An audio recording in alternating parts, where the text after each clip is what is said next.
It was in the early hours of the evening and Octavia had taken a seat in the kitchen of her house, slumped forward in her seat with one of her elbows resting against the cold, wooden body of the table.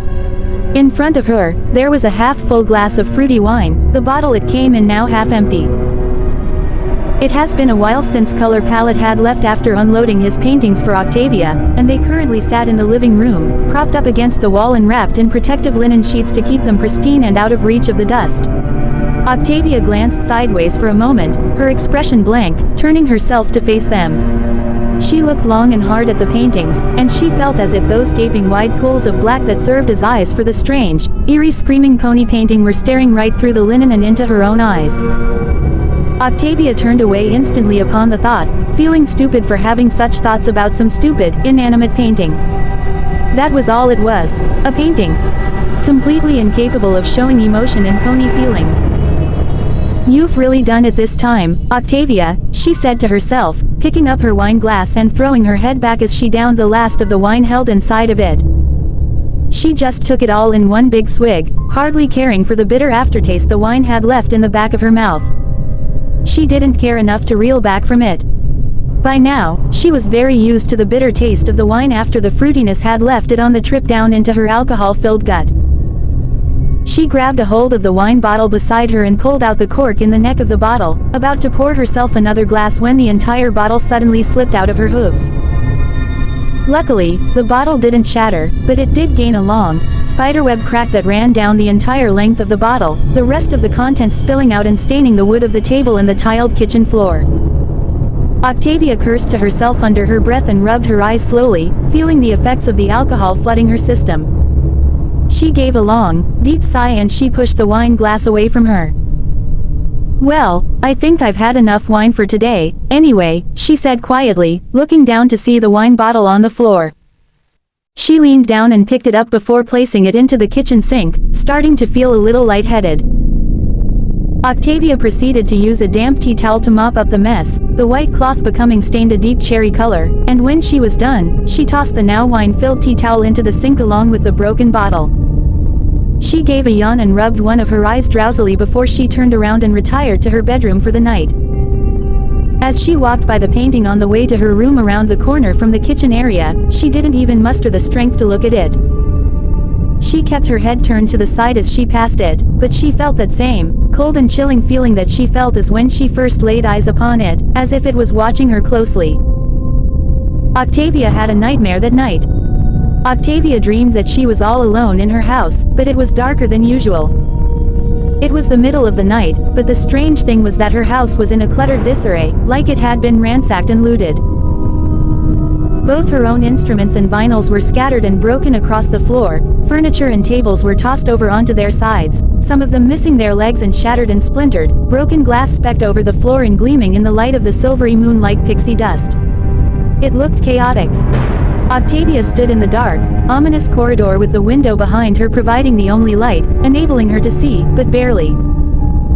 The light of the silver-colored moonbeams stretched into the house through the window behind her on an angle and gripped at the carpet, like a ghost dragging its nails across them and slowly working their way up towards the gray mare. Octavia's eyes watched the house wearily, unsure of what was happening. The home was in such poor condition that she wasn't even sure that it was her home she was currently standing in. If anything, the home looked abandoned and completely left to the elements to take over. In the air, there was a strong scent of decay and rot, as if something or some pony had died somewhere in the building and their corpse was on the road to become nothing more than a pile of bones as their flesh was eaten away by tiny bacteria and insects. It almost made Octavia gag from how repulsive it was.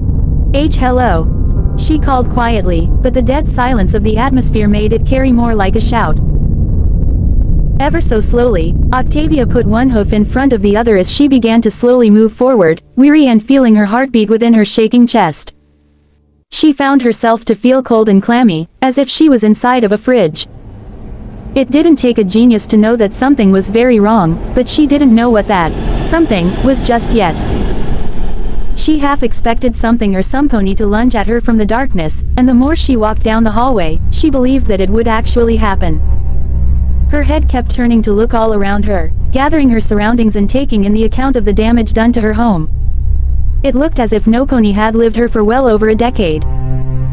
It was like she had entered some other dimension that held a parallel existence to her own, only this one consisted of isolation and despair, not one single soul in sight.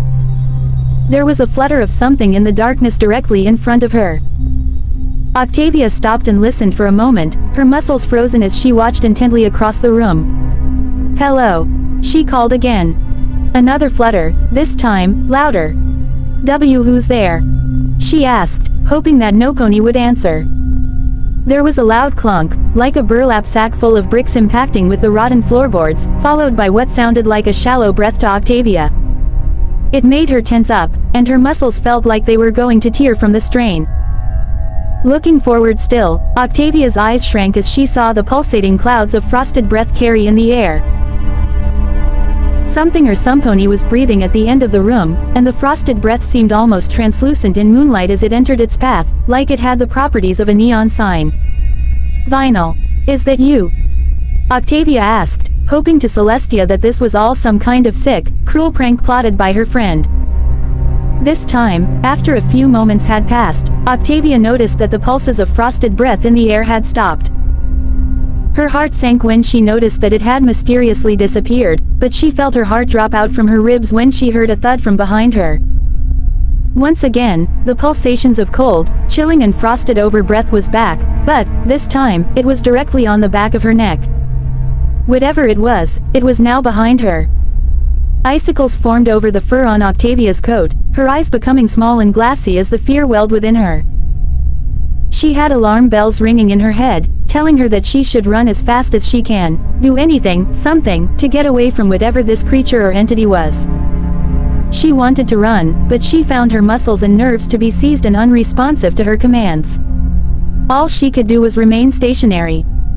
The breaths began to inch in closer, running up the length of Octavia's cold sweat-soaked neck, slowly slithering up to her ear. Octavia felt her lips tremble and quiver as she felt herself begin to break down, cold tears forming and welling up in her eyes. She could almost feel the figure looming over her as its lips were twisted into a sick grin. "I'm here," it said, its deep voice carrying with a ghostly echo as it entered Octavia's ear and invaded her brain like a parasite. It delivered as a low, gravely rumble, somewhat strained and gruff. It didn't sound natural. Octavia did the only thing she could do, scream. Octavia awoke with a jolt, her mouth twisted into a scream as she shot upright in bed. Her lungs were burning and her chest was heaving, hyperventilating as her mind was racing in shock and panic. She took short, snappy glances both left and right, searching each and every corner of her bedroom for any signs of intruders, but she found none. Octavia relaxed once she concluded that she was all alone and completely safe and secure within her own bedchamber, and her breathing slowed a little. She could feel the sweat drip and roll down her back like cold marbles, akin to the large raindrops one might experience in the streets of Manhattan during a thunderstorm. "Oh, thanks Celestia," she breathed, her throat dry and her voice raspy from the panic still dying down in her system. "It was only a dream," she said, fighting for control of her breath, trying to recompose herself. Octavia looked down at her duvet and saw the sweat marks, like miniature puddles that were pulled around her like a sinkhole as she sat in the middle of them. She frowned and gave a tired, shaky sigh. At least she didn't wet the bed instead. "Looks like I'm not going to be getting any more sleep tonight," Octavia said to herself, feeling a little annoyed. All she could think of was that strange figure in the shadows, if it even was a figure. Octavia didn't believe in the paranormal, finding such claims and thoughts to be stupid and childish. Ghost stories, no matter how well they may be told or how they may be fabricated, were just stories. The same goes for legends and folktales. That's why they are called that. It's nothing more than a conspiracy of spooky tales and made-up stories to scare tourists and young children, no different than stories told around the crackling orange flames of a campfire. But that strange figure, pony or something else, couldn't have been real, could it? Octavia was sure that, if it was breathing, it must have been alive, right? But it was nothing more than a dream, so how could it have been alive? Octavia was still able to feel the freezing breath of the creature, and it made her uneasy and on edge. She remembered how it had somehow managed to transport itself from one end of the room to the other in the blink of an eye without her noticing, only to appear directly behind her. It sounded stupid to her now that she thought about it, but Octavia was more than certain that she was going to die only minutes ago. But, while she hadn't been able to come up with a plausible or reasonable explanation for what she had seen and experienced, she couldn't help but feel something familiar about it, like she's heard that voice before. She couldn't place it, but she was sure that the voice of the creature that had appeared next to her sounded just like. No, that's absurd, Octavia thought to herself. Not only is it stupid, but it's also impossible. There's no way that it could be him. But it made no sense. Even though they hardly spoke a word to each other, she knew what his voice sounded like and how closely it resounded with the voice of the creature that she had witnessed in her dream. The resemblance was just uncanny. It had to be. It just had to be. Stencil palette. Color palette asked, his voice twisted into one of confusion, as if he thought Octavia was crazy for suggesting such a thing. As in, my uncle. Yes. Octavia said as she was standing next to Color Palette's kiosk, her face full of frustration and vague annoyance at how unseriously she was being taken. To be honest, if it was the other way around, she may not take herself serious either. No, I think you're mistaken, Miss Octavia, Color Palette said, unconvinced. You see, my uncle couldn't have been the one you saw because he's no longer with us. As in, he's no longer living, he said, hoping to make Octavia see what he was getting at, but it only frustrated her further. No, I am telling you the truth, Mr. Palette. She argued. I don't know how else I can explain this to you, but I'm more than certain that your uncle, Stencil Palette, was definitely in my dreams. I swear it. She said, taking a step towards the now nervous young stallion art pony, causing him to back up against the wall of the kiosk as Octavia stuck a hoof out to emphasize her point. No, Miss Octavia, I don't think you're thinking clearly, Color Palette said, pushing down the gray mare's hoof lightly, sniffing the air in front of her. Have you been drinking, by chance? He asked, apparently able to still smell the lingering scent of Berry Punch's fruity wine. Octavia became sheepish and blushed, backing up slightly. No, well, yes. She stammered, feeling embarrassed, knowing how crazy she might have looked in the eyes of the public. And have you been sleeping all right? He asked, motioning to the faint black bags underneath her eyes. Octavia sighed. Well, no, actually, she began. I had a bit of an unusual night, for lack of a better word, she said. As I'm sure you know, she said, pointing to her eyes and slightly untidy mane. Octavia didn't sleep at all last night after that strange dream. Celestia knows that she tried, but she didn't have any luck in finding peace in the realm of dreams, unable to block out her thoughts on that strange figure in her destroyed and decaying home. The one thing that she couldn't get off of her mind more than anything was the slow, deep rumble of a voice that spoke directly into her ear, the one that she knew belonged to Stencil Palette. Color Palette nodded understandingly and he gave the mare a sympathetic look, coming to place a hoof to her shoulder as he looked directly into her amethyst eyes. Miss Octavia, I know you think you know what you saw, but I'm telling you that it's impossible. Stencil Palette is dead, and that is all I can tell you. Whatever you saw in that dream of yours wasn't real. It was only a dream, nothing more, nothing less, he spoke softly, like a parent trying to comfort their distressed child. Somehow, Octavia felt ashamed of herself for having brought back the pain of loss to Color Palette by reminding him about Stencil's untimely death. She felt like what he was saying was true and that it really was just a dream. It probably was nothing more than a dream, and she must have misheard the voice and mistaken it for somebody else's. Maybe it was the wine that had caused her to have such a horrific dream, and the more than Color Palette comforted her, the more she believed it. Perhaps you're right, Mr. Palette, Octavia said reluctantly, feeling herself deflate with shame of having ever brought the topic up. Maybe it was only my imagination, Octavia said, and Color slowly nodded, giving her a weak smile. I think all you need is a good rest, Miss Octavia. Try to relax a little, calm your mind, he suggested, brushing back some of his platinum blonde mane over his shoulder. A rest'll do you some good. I'm sorry if I unintentionally upset you, Mr. Palette, Octavia apologized. I was so sure that the voice truly did belong to your uncle and... She sighed. I wasn't thinking straight at all.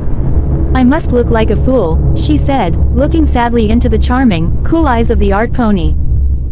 It's quite all right, Miss Octavia, he said.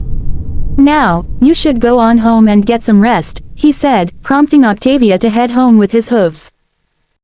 She did just that, turning around and bidding farewell to the young stallion, but as she walked a few paces away, she suddenly stopped and turned to face Color Palette once more. Mr. Palette? She asked. He looked up at her curiously. Would you mind if I asked how your uncle died? She asked tentatively.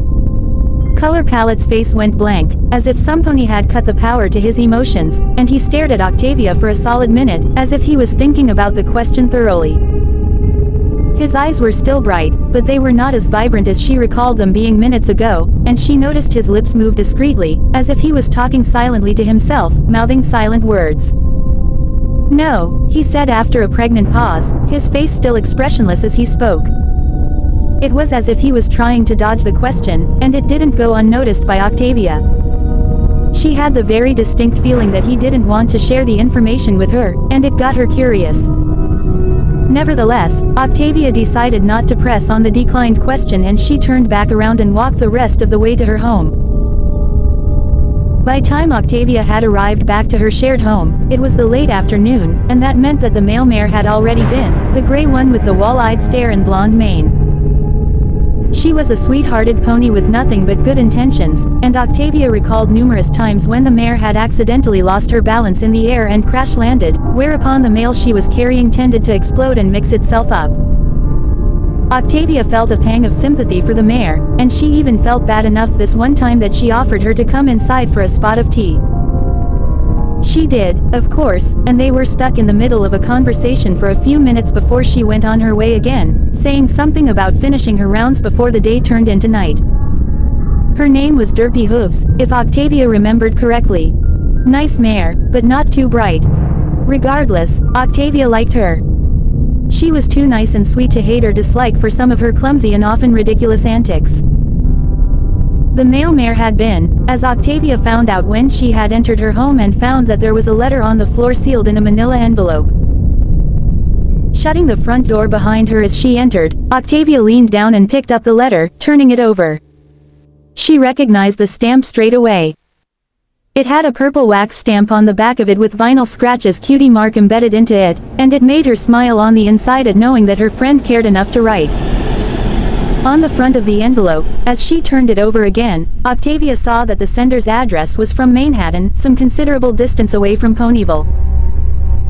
Breaking the wax seal and unfurling the flap of the envelope, Octavia pulled out the piece of paper encased inside of it and unfolded it, beginning to read what was on it. Dear Octavia, how's it going, OCTY? The journey so far has been epic and I can't wait to get to the next concert. We've already rocked Philadelphia, Mount Eris, Canterlot and Appaloosa. Next stop, the Crystal Empire Stadium.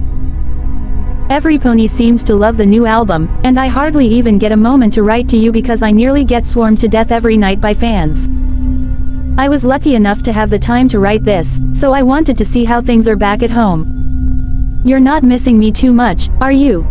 I know that I'm missing you. It's not really the same out here without you, OCTY. I miss having someone to boss me around and to get on my case half of the time, and I just wanted to say that I can't wait to get back. If you'd like, maybe I could put some of my earnings towards a one-on-one dinner, just the two of us. It'd be nice to catch up. Missing you and I'll see you soon. Your friend, Vinyl Scratch. Octavia read the letter a couple of times to take in every last detail that she could, and a smile curled its way onto her lips. When some pony like Vinyl Scratch offers to take some pony out to dinner, be it Octavia or some other business partner, what she really means is, how about a nice, expensive dinner so I can tell you all about what it's been like on the road and then some. So typical of her. It amused Octavia and she chuckled to herself. At least some ponies having fun, Octavia said to herself, looking towards where the three paintings were across from the entrance of the house. She looked at them for a moment and bit the side of her lip, thinking deeply about the one that Color Palette had offered up to her and fought her upon taking. She went towards the paintings and carefully pushed the one with the screaming pony on it aside, allowing her to see the other two smaller paintings behind it. Gently taking a hold of the linen covering them, she took care in pulling the protective coverings off as to not damage them, and she let them fall to the floor beside her. The first one was a piece that Octavia had seen during Stencil Palette's induction to the Equestria Art Hall of Fame, one by the title of She Has Pretty Eyes. It was, as the name suggested, a super close-up of a stallion's eyes, his eyes taking up the entire canvas it was painted on. This one appeared to be painted with oil rather than acrylic paint, and the eyes, rather than white, were a rose pink with a figure of a pony within them, and it looked like a young mare. The mare was brightly colored, with a chocolate brown coat and a pearl white mane that was long and elegantly curled around one side of her face, wisping at one of her cheeks. Her magenta eyes were facing the stallion in a suggestive, alluring expression, half-lidded and inviting. Even Octavia thought that she was rather adorable, and she noticed that she seemed to have longer eyelashes than usual, and, looking into the painting, she imagined them curling like a hoof that gave a couple of flicks, as if beckoning for the stallion to come forward to join her. It wasn't what Stencil Palette's style normally went for, and it seemed strange to Octavia why he would paint such a thing. It wasn't his type of work from what she'd seen in the past. Perhaps the mare in the picture was some old flame of his from his youth. Octavia had a strong suspicion that he painted this picture to evoke feelings of romance and to get the oxytocin flowing. Who knew such a dark mind could have such a soft side? The next painting was also oil-based, and it was very much in the way of Stencil's signature style. It consisted of dark blue paint that resembled a winter sky surrounding a tranquil lake in a pocket in the middle of a forest during a blue moon. Brilliantly and delicately placed greens, both light and dark, came together to really bring out the texture in the leaves and the grass around the small lake, and the water had glossy white paint carefully absorbed into it to mime reflective properties, sparkling beautifully with the moon. Although very tranquil and pretty to bear witness to, it gave the feeling of being lost and being minimized by the towering trees. It was as if they honed in on the viewer and slowly leaned down to envelope them in their leaves, like an organic prison chamber. Octavia looked at the painting very closely and she could almost feel herself become one with the scene. She could see herself now. She was alone at night and inside of a deep forest somewhere untouched and unknown to the pony race. She was on sacred land, and if she didn't treat it with respect, she will pay dearly for it. Although the painting wasn't as dark as the majority of Stencil's work, it still made her feel uncomfortable, but not in an overbearingly negative way, much like that screaming pony painting. Speaking of the screaming pony painting, Octavia turned to view it off to the side, still wrapped up in the linen sheet. Reluctantly, Octavia headed towards it and removed the linen sheet, feeling her innards call out to her in protest, begging her not to remove the linen from its surface. Octavia ignored the feeling and wished that she had listened when she pulled the linen off of the painting.